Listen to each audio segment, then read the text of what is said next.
Basketball fans around the world love the NBA, but have you ever stopped to think about the complex web of suppliers and companies that make it all possible? Today we'll take a closer look at the supply chain for the NBA using the Boston Celtics as an example.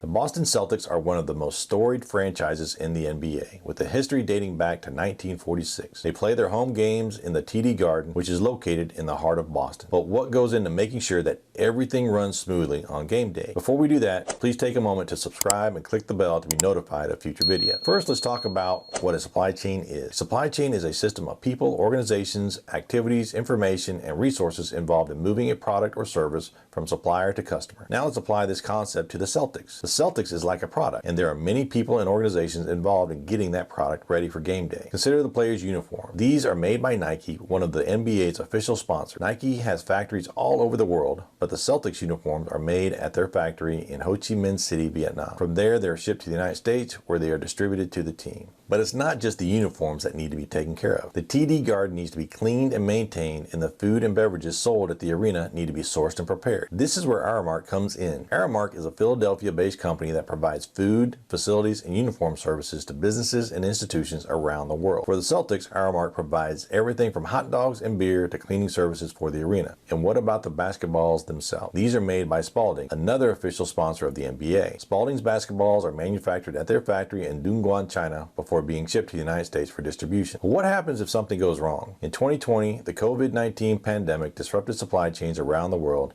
and the NBA was no exception. The league had to delay its season and relocate its games to the bubble in Orlando, Florida, to keep players and staff safe. This disrupted the supply chain for the league in a major way, as everything from uniforms to basketballs had to be sourced and shipped to Orlando instead of the usual locations. In conclusion, the supply chain for the NBA is a complex and global network of suppliers and companies. From Nike's factory in Vietnam to Spalding's factory in China, everything needs to be carefully managed and coordinated to ensure that the games can go ahead as planned. And as we've seen with the COVID-19 pandemic, disruptions to the supply chain can have major consequences for the league. But with careful planning and preparation, the show goes on. Thank you for watching. Make sure to share this video and take a moment to subscribe and click the bell to be notified of future videos.